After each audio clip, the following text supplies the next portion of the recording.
Tripping on my thoughts and it's hard to breathe. I've been feeling all alone, but they'll never see. Yeah, I've been slowly breaking. So why won't you come save me? Tried to fix my soul without, tried to find a way somehow, picking up the pieces and now I know I'll only ever need you, only ever tried to find something to chase, waited for my heart to change, now I can never be the same, 'cause I'll only ever need you, only ever.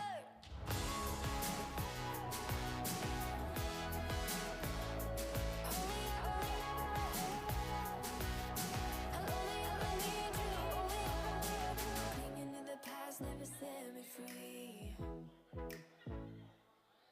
I learned to trust your love when it's hard to see. Yeah, I've been healing slowly, 'cause through my pain you grow me. Try to fix my soul without, try to find a way somehow, picking up the pieces and now I know I only ever need you, only ever try to find something to chase, waited for my heart to change, now I can never be the same, 'cause I only ever need you, only ever.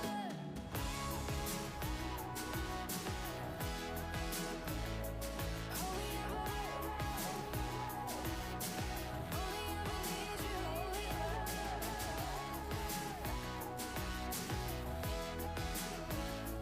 Only ever. Only ever need you, only ever. I know you won't ever change, but I got lost in my mistakes, and I know you won't ever change, but I got lost along the way. Try to fix my soul without, try to find a way somehow, picking up the pieces and now I know I'll only ever need you, only ever tried to find something to chase, waited for my heart to change, now I can never be the same, 'cause I'll only ever need you, only ever. I know you won't.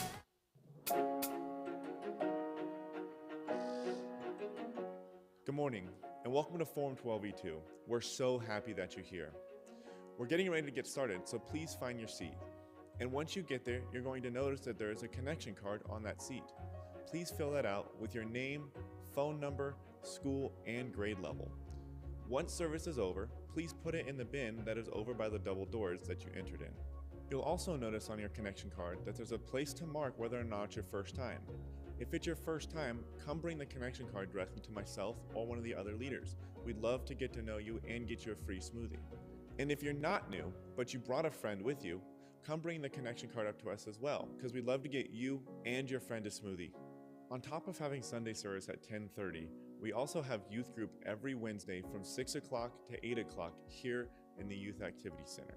We also use something called Remind to keep you guys up to date with things that might be happening in youth group, whether it be church events, youth events, or anything else that might be going on. The way to get connected is by texting at 12E2 to this number right here. Once again, we're so happy that you're here, and we can't wait to worship with you. So please stand as we sing a few songs before we listen to our sermon.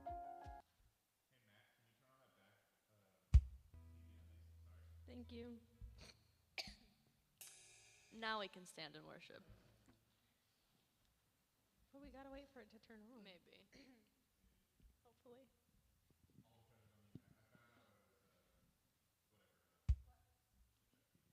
Oh. I was gonna say what I was what I told you earlier. It It says please wait. Please wait.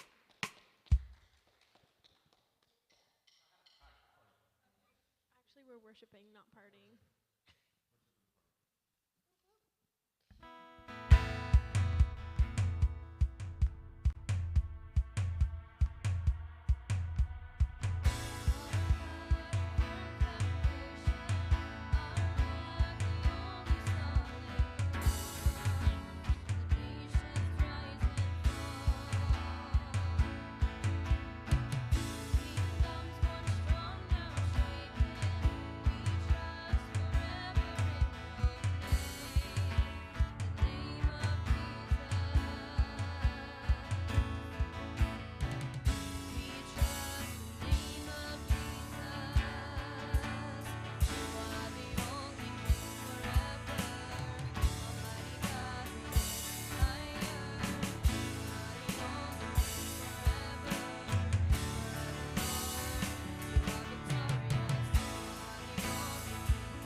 thank you for this day.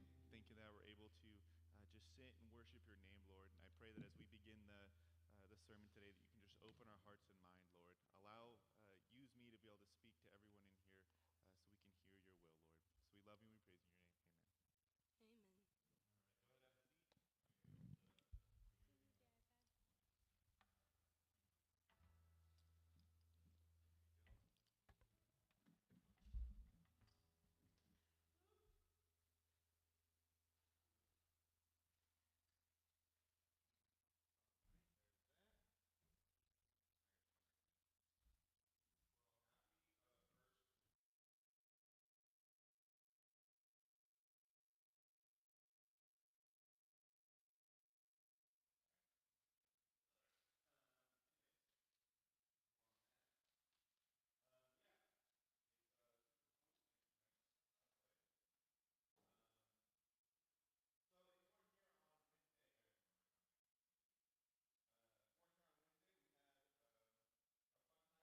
Night we had our obstacle course, which I was undefeated in. Just want to throw that out there. With a broken knee, we had our bungee run, which was halfway working. One of them worked great. One of them just fell off, and so I lost in that one by default. I got my legs waxed. You can kind of see I have a bald spot right in the front of it, which feels amazing, by the way. All right, if you've never gotten your legs waxed, I don't know if I'm supposed to advocate for it, but it feels amazing.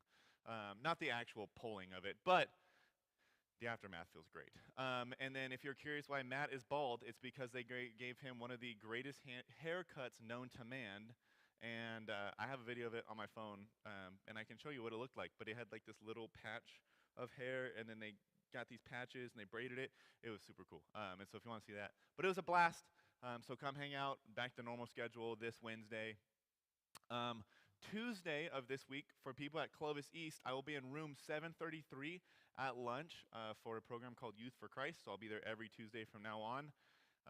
Sorry, every other school. I'm just at Clovis East this year. So we'll get there. Connor's shaking his head. I'm sorry. We're trying. I'm working with them for Clovis High in different places. But, so yeah. So we're going through strong start right now.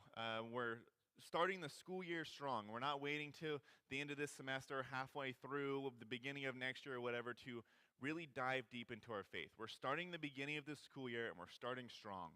And so last week we talked about sin, and that sin comes within us, in the beauty and the joy that can be found in Jesus. And so this week we're going to be talking a lot about pride and humility and different things like that. But before we do that, as I was kind of writing all this stuff out, I realized that it's been almost a year since me and Matt kind of took over this position. And so I know, don't applaud too loud. Thank you. Yeah. But I just want to take like a quick few minutes in the beginning to reflect. I don't really think anyone that's ever been to this church has done it better than me. Like, there's been people that are good, don't get me wrong, but I think I've been the best. And I'm glad that Matt's helping out, don't get me wrong. But let's be honest, I could do it without him, right? 100%, I could run the show by myself. And the leaders, they're great, but they're nothing without my leadership. Truthfully, best of the best, right? Top of the line. And we do worship. I learned guitar. I could do it without Caitlin if I really wanted to. Let's just be honest. Great singing voice, right? I don't need them. Out of all the youth pastors and directors, even in the Clovis area, best of the best, hands down. I've met a lot of them. They're nothing compared to me. I mean, I think I'm funny, I'm smart. See, James is laughing. I got a great smile. I mean, what's not to love, right? I mean, come on, look at this, look. No, all right, all right, hold on. All right, stop, before there's a riot. So how are you feeling? Maybe just shaking her head, maybe a little annoyed. Maybe you're tuning out, you're what's happening? You're confused, not really sure I'm going with it. People were making fun of me, specifically in this area. Maybe you were trying to disprove what I was saying. I was I have a great smile. You're like, nope, or maybe you were or when I was talking about Matt and the leaders, you're like, I like the leaders way more than you. What are you talking about? You can't do this without Caitlin. Okay, thank you. And I just want to say, I don't believe any of that stuff. I cannot do it without leaders. I can't do it without Kaylin. I love Matt and his friendship and his leadership and the times that we have together. And so I say that all as a joke. I do not believe any of that. I think I don't. And I do not. I will stake my claim there. But the beginning, although it was short, right? It was weird. Like you're like, I don't know where he's going with this, but I don't like it. I don't want to listen to this. And that would have been enough to make someone stop paying attention. It would have been enough to make someone be like, oh, I don't know if I want to listen to this. And when we talk about that, that's pride, right? And so we'll talk about it in a little bit. But that short little part, it was like a minute and a half, would have been enough to make someone stop paying attention. And if there was someone who was new in the room, they might have tuned out for the rest of this talk. They wouldn't have wanted to come back. They would have gone and told their parents, you want to hear what this guy said in the youth group? And would have talked about it. And that would have been the only thing that they remembered was that short little minute and a half section where I was just like, look how great I am. Look at this pride that's coming out. And so like I said, today we're going to be talking about pride and humility because sometimes as Christians in our walk, we can experience this pride, and maybe not as extreme as I just did it, where I'm the best and everyone else is not.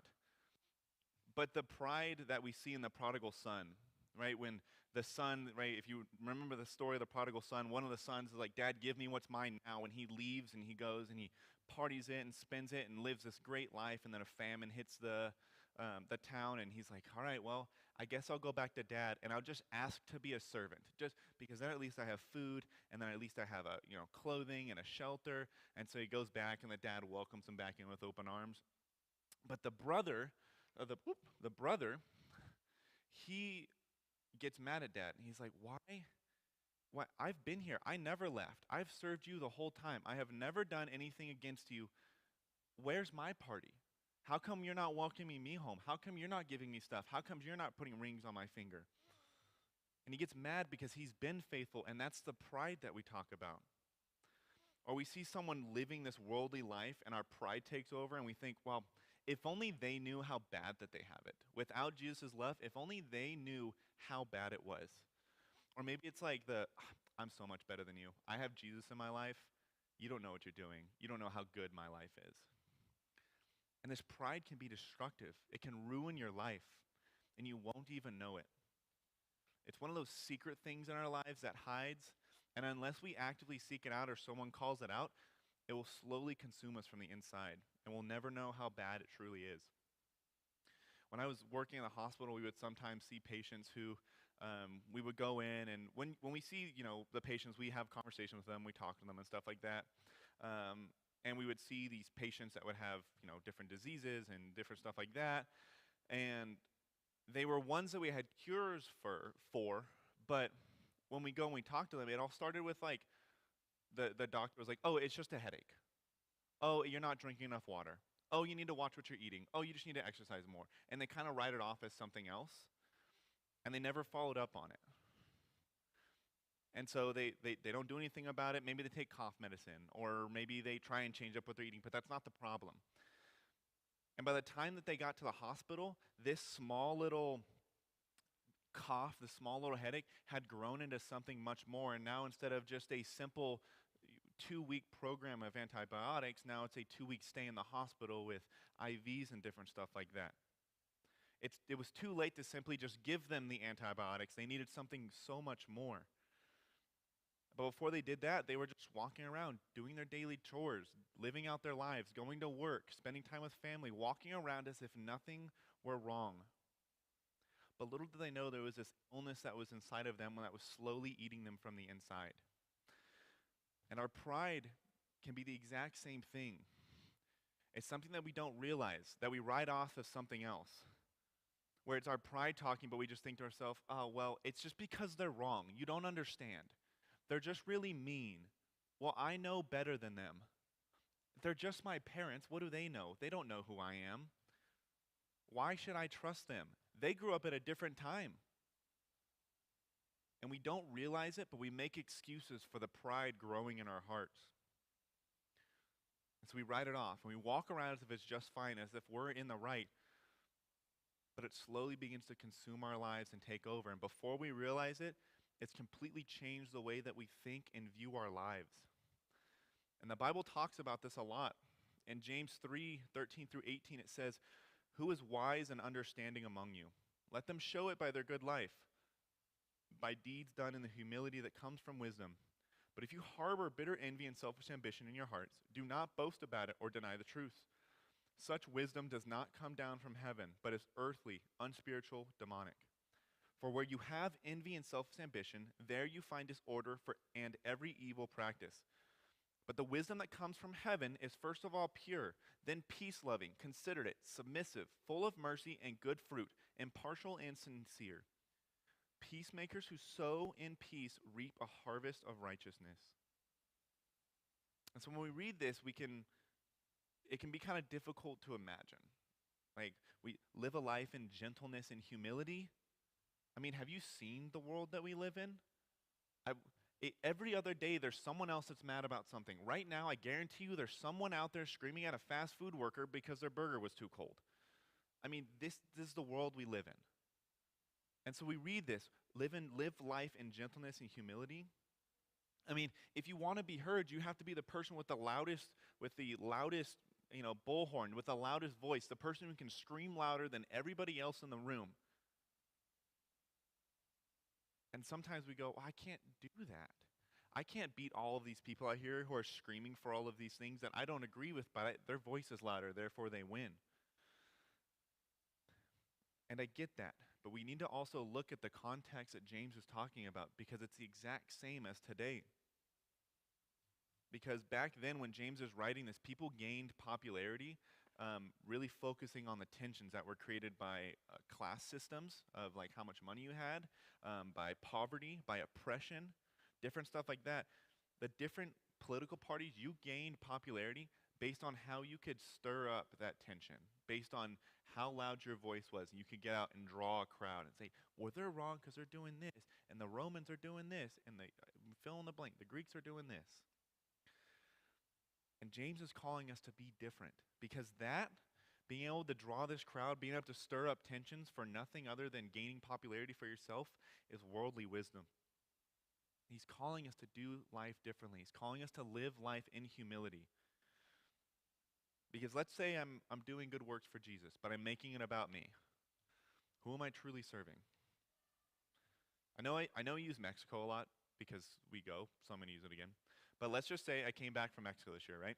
And I'm starting my talk, and I'm like, yep, so here we are. I don't have any photos, but I'm like, here we are. Here's the house that I built. It was really great. I was so glad that I was able to lead the team, and we built a house, and it was just so awesome. I was blessed to be able to lead everyone, and I just did a good job. And at no point did I ever bring up God. Am I actually serving God? Because it was a mission trip, but if I went down there, glorify myself, and get the really cool photos on Instagram and never use it to be like, look what we did for Jesus, that pride is taking over. Maybe I even used a photo and I praying for someone, but I was like, but look, here I am praying for someone. Look at how great I was. That doesn't matter, because that pride overshadows what's happening. And that's something that we don't realize. That's something that we walk around just fine, and that pride is slowly taking over our lives. And we should be doing, outreach things. We should be going on mission trips. We should be praying for people. I'm not saying stop doing it because, well, I don't want to make it about myself. We should be doing those things. But make sure that pride isn't taking that away, because it's for God's glory, not ours. That's what humility is. And that's what James is calling us to do. And so this is your first fill in the blank. Live life for Jesus humbly.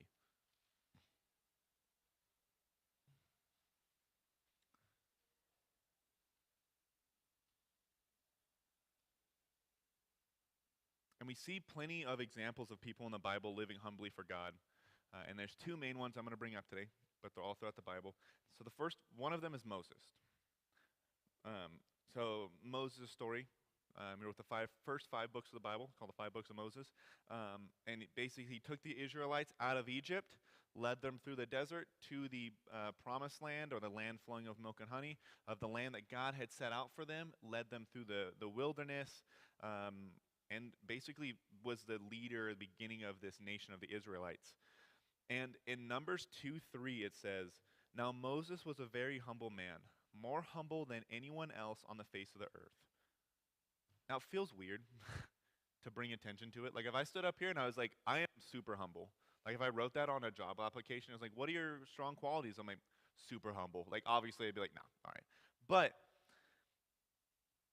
when we look at it, right, bragging and humility, total different ends. And so it's weird to hear like Moses talk about it. And there's like theology behind it. I studied it like for a while, so if you want to know like what it is, let me like come ask me afterwards because it's actually pretty cool. Um, but he writes this not to build himself up, but it's to not allow people that God is calling him to do all these great things and like he's getting ahead of himself where he's like, "Oh, look, God called me to do all these great things. Look at how great I am."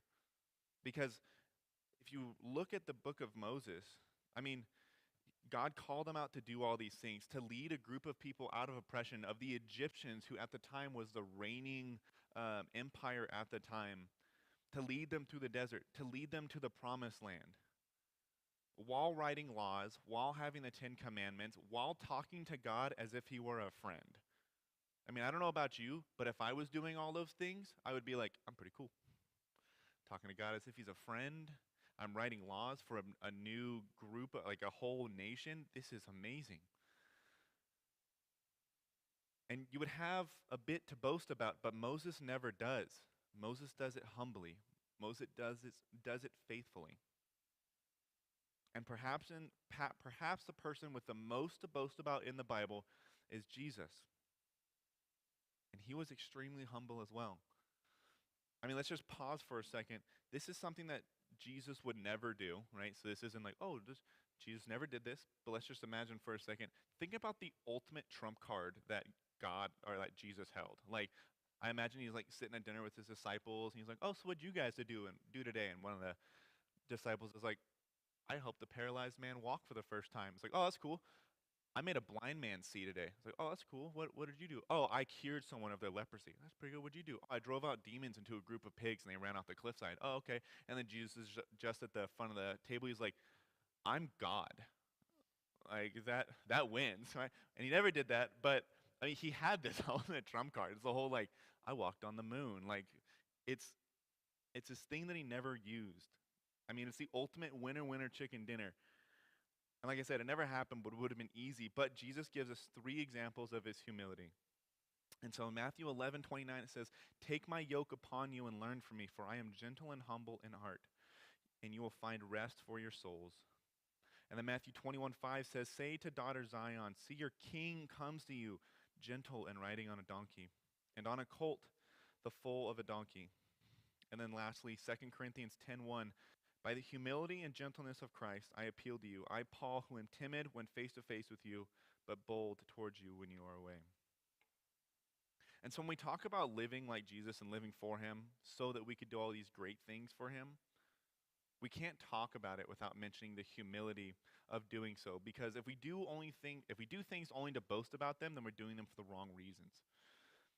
The things that we do for Jesus should be done to glorify him, to glorify his kingdom, and not ourselves ever.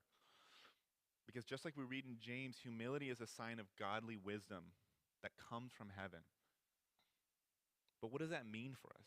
I mean, why should we care, right? Because it's easy to say to live. It's easy to sit here and be like, yes, that 100%, I get it. And then we go out in the world and we see people living in an ungodly way, and we're like, man, I just feel like I'm so much better than them. Man, I just wish that they would do this. I just wish that they knew how bad they had it. But how can we truly live humbly? What can we leave here with? And I want to remind everyone that the idea of being in a good community, being with people who are godly to help hold you accountable and bring the pride to light in a loving way is super important. Finding a mentor who can help you as well is super important. But here are some verses, and I'm going to read all of them, and then we're going to talk about them. I don't know if they're in your handouts. I don't remember how many you put in there. But so Galatians 6:1, "Brothers and sisters, if someone is caught in a sin, you who live by the Spirit should restore that person gently. But watch yourselves, or you also may be tempted." And then 2 Timothy 2:25, "Brothers and sisters, if someone is caught in a sin, you who live by the Spirit should restore that person gently. But watch yourself, or you also may be tempted. And then Titus 3:2, to slander no one, to be peaceable and considerate, and always be gentle towards everyone. 1 Peter 3:15, but in your hearts revere Christ as Lord. Always be prepared to give an answer to everyone who asks you to give the reason for the hope that you have, but do this with gentleness and respect. James 1:21, therefore get rid of all moral filth and the evil that is so prevalent, and humbly accept the word planted in you, which can save you. Every verse that we just read uses the word gentle, except for James, it uses humble. And it means to handle every occasion with gentleness, handle every occasion with love, because that's what Jesus did. These verses point out how that we're going to fail and the people around us are going to struggle and they're going to fall short, but because we've learned, like we learned last week, that's our nature, that we're broken and we're going to fall, and that's okay because we have a God that loves us. It's bound to happen, but the answer is never to respond with harshness. The answer is never going to do the eye for eye. Well, they did this, so then I deserve to get back at them. They hurt me this way, I deserve to hurt them back. To answer out of anger, to answer it screaming at them, pointing a finger, calling them names. But be peaceful and be gentle. And growing up, for me, this was a super big struggle because I saw it as a sign of weakness. Whereas if someone's getting in my face, and if I just sit back and I'm like, oh, I'm sorry, I viewed it as a sign of weakness, that I can't stand up for myself, that I can't fight for myself. To not get angry that when they did me wrong meant that I was afraid. I was just showing them, it's okay, I'm just a placemat. You can walk all over me. But as I grew, I slowly realized that the true idea of strength is handling the situation, but in gentleness and love. And standing up for yourself, but doing it in a loving way. And not using harsh words, not screaming at them, pointing at them, throwing a punch, pushing, or anything like that. Because the world is going to tell you, hey, go yell at that person. Go give them what they deserve. Go show them what's right. Show them not to boss you around, push you around. And the strength to say, I'm not going to do that, but I'm going to love that person. And sometimes loving is you take a step back and you set boundaries in place, and sometimes loving them is correcting them in a lovingly but gentle way. The true test of godliness and strength is to treat that person with gentleness and love. And I learned that there's ways to correct people like this. And there's ways to be able to talk to people like this. But the sinful desires in our heart is to go get back at that person and give them what they deserve, an eye for an eye. Yet when Jesus was on the cross and all the soldiers are making fun of him and they're giving him vinegar to dry his mouth out and they're just mocking him, and they put the crown on him and they had whipped his back and everything, and he's up on that cross, he prays to the people that did that for him. In Luke 23:34, he says, Jesus said, Father, forgive them, for they do not know what they are doing. And they divided up his clothes by casting lots. Jesus had every right to pull the God card and come down from the cross and wipe everyone off the face of the earth who didn't believe in him or did him any wrong. But he didn't. He died on the cross so that we may have a relationship with him. Wise and humble teachers in the face of conflict respond with this non-retaliation. And this is your next fill in the blank. Respond with gentleness. Respond with gentleness.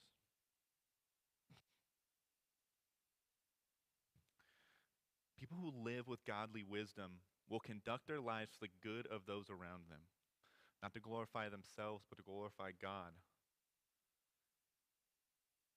To raise up those around them. To raise up the love of Jesus. So as we continue our weeks, and as we continue to grow, and as we continue to learn, we need to learn to live wisely in our daily lives and in the relationships around us. And living this way will reduce the conflicts that we have with people. And it won't fully eliminate them, right? Because we know that we're going to have trials and temptations, and stuff is just going to go wrong. But it's going to reduce them. Because there are people who are stuck in the darkness, and just like we talked about last week, after a certain time in the darkness, you begin to hate the people in the light. And so that there will be conflict, but we respond with gentleness and love. And Jesus even talks about this in John 15:18 through 25. He says, "If the world hates you, keep in mind that it hated me first. If you belong to the world, it would love you as its own. As it is, you do not belong to the world, but I have chosen you out of the world. That is why the world hates you. Remember what I told you, a servant is not greater than its master. If they persecuted me, they will persecute you also. If they obeyed my teaching, they will obey yours also. They will treat you this way because of my name, for they do not know the one who sent me. If I had not come and spoken to them, they would not be guilty of sin. But now they have no excuse for their sin. Whoever hates me hates my Father as well. If I had not done among them the works no one else did, they would all not be guilty of sin. As it is, they have seen, and yet they have hated both me and my Father. But this is to fulfill what is written in their law. They hated me without reason." And keeping this in mind, when we show gentleness and we show the love of Jesus, because anything outside of that would hurt is what we call our witness. And essentially, when you hear this, it's like church lingo that you'll hear around. And our witness is essentially how other people view Jesus through us. For example, I went this past weekend. I spent it in Kingsburg doing a biblical counseling class, which was great. But one of the speakers was talking about him and his wife have chickens at their house, and their neighbor's dog, who was not a believer. The neighbors, they had a dog. The neighbors were not believers, but the dog, sorry, I don't know if the dog believes in Jesus. The neighbors didn't though, but the neighbor's dog would come down to their house and would kill their chickens, and it was super frustrating. They were getting angry because the dog would carry their chickens away, and the guy was talking about his struggle because he was like, well, I have two options. I can either go to these people and I can talk to them like, hey, your dog's stealing my chickens, or I can take matters into my own hand and I just shoot the dog. And then he was like, then I was thinking about it. Then would I ever be able to go and talk to these people about Jesus? I mean, how would that conversation go? You walk up, knock on the door. Hey, let me tell you about Jesus. By the way, I shot your dog, right? They would not want to hear it. They wouldn't want to talk to them. They'd be angry. That door would be closed for the rest of their life, and probably they would never hear about it from anybody else ever again. And just like in the beginning of my talk, when I was talking about how great I am, if I truly meant that, I don't, right? But if I truly meant that, would you be willing to listen to me if I was outside this church talking about Jesus? Would you be willing to listen to me for the rest of today? Or on Wednesday? Or next Sunday? Or the Sundays after that? I mean, you go home and you tell your parents, and I never see you again. And the same goes how we live our lives at school. If someone does something wrong to me and I respond in anger and I scream at them and I'm getting in their face, or maybe I push them, or maybe I hit them, or whatever, you think I'm ever going to be able to talk to them about Jesus and invite them to church? Or am I ever going to be able to love that person and show the love of Jesus? Because that door has now been shut because of how I reacted. But our foundations for how we interact with people should be found in Jesus. But when we let jealousy and pride and the self-ambition of, oh, I want to go first, I'm better than everybody else, take over, it begins to create chaos. It begins to create instability. Imagine it like a cup of water, right? So I had a cup of water, and I set it like on a stool. I just set it there. And the stool was Jesus. It was that foundation that we find.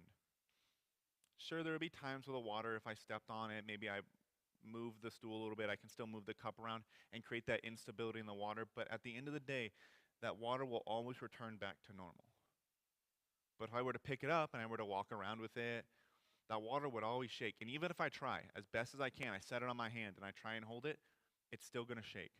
It's not going to be calm or anything like that, not like it would on the stool. And I can do the best that I can. I can just not move. But then I'm not moving anywhere. And life doesn't allow you to do that. You have to move. You have to do things. Stuff goes wrong. Things change. And so if we don't have a foundation in Jesus, of a solid foundation, our life will always find chaos and instability. If we have our thoughts and our minds are centered on Jesus as a base of how we interact with the people around us, we will always return back to peace and normalcy. This is your last fill in your blank. find a foundation in Jesus. And while you're doing that, we're going to do communion here in a second. And we're going to take some time to reflect. We're going to I want you to ask yourself, is Jesus truly my foundation? How are you handling conflict? Handling it with love and gentleness, or with pride and selfish ambition? And so I'll have Matt come up. I'll have him start to get ready. But before we do, I want to remind everyone that communion is something that is reserved for believers. So if you're not there yet, that's okay. I'm so happy that everyone in this room is here. And if you still have questions about Jesus, about whether or not you believe, or something that you're struggling on, like, please ask them. You can write them on the back of your connection card, put them in there. You can ask myself or Matt. And I want to remember our ABCs, right? And so I have them up there. But A is accept that Jesus is Lord. B, believe that he died for you. And C, confess. I forgot to put confess. Confess that we are broken and in need of a Savior. And so we're going to play some music. When you're ready, you can come up and get the bread and juice, take time to reflect, and then we'll take it together.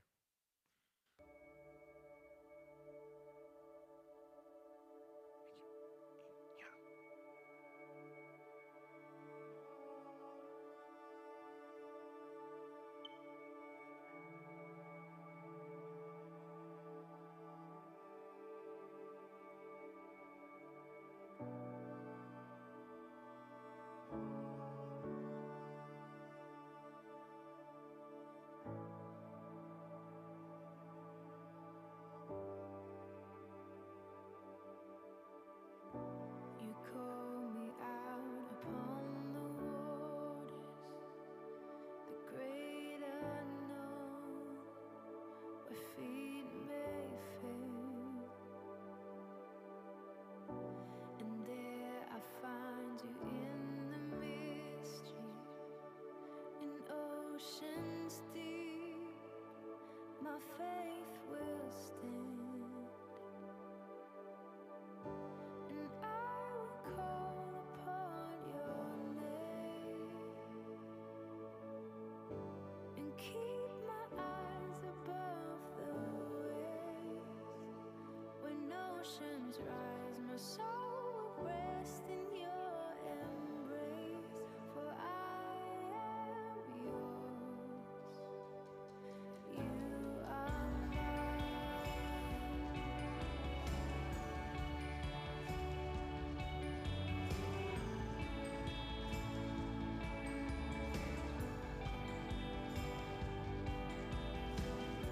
Your grace abounds in deepest waters. Your sovereign hand will be my guide. Where feet may fail and fear surrounds me, you've never failed, and you won't stop now. So I will call upon your name and keep my eyes above the waves. When oceans rise, my soul will rest in your embrace. For I am yours, and you are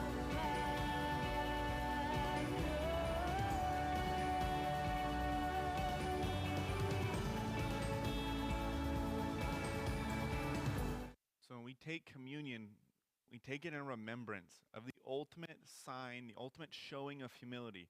God coming down from heaven and living a life on this broken and imperfect world so that he could die on the cross for us while he was beaten, bruised, mocked, falsely accused, just so that we could have a relationship with him.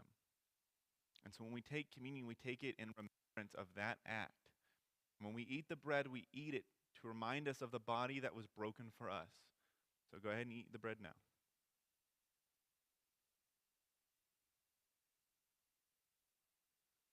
And then the juice that represents the blood that was spilled for us through the whippings, through being put on the cross as he walked up the hill, through putting the crown of thorns on his head. And so we drink to remember the blood that was spilled for us.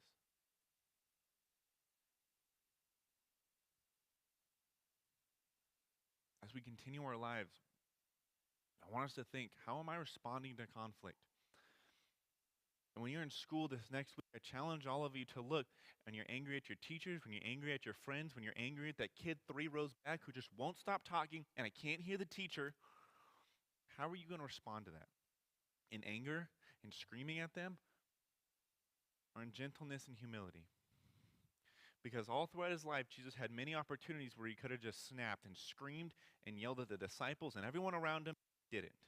He responded with humility and gentleness. So as we continue our weeks, let's be like Jesus and be gentle with those around us, not to build ourselves up, but to glorify God and to build those up around us. Let's pray. Dear Heavenly Father, thank you for this day, Lord. Thank you for who you are, Lord. For without you, we would be broken. We would be without you, without a relationship, without your goodness, Lord. I pray that as we go through this week and we get tested and we struggle with people who are just pushing our buttons, Lord, I pray that we can respond in gentleness and respond with humility and respond with love and not go eye for the people that are around us, but to glorify you. I pray we can raise them up in gentleness, Lord. Lord, I pray that if any of us in here are struggling and that pride is slowly eating away, maybe we know it, maybe we don't, but I pray you can reveal it to us, Lord, so that we may run at you with our arms wide open and we can continue to love you, Lord. So we love you and we praise you in your name. Amen. All right, go ahead, put your connection cards in the box. Tuesday, Clovis East people. I'll see you. Wednesday, youth group.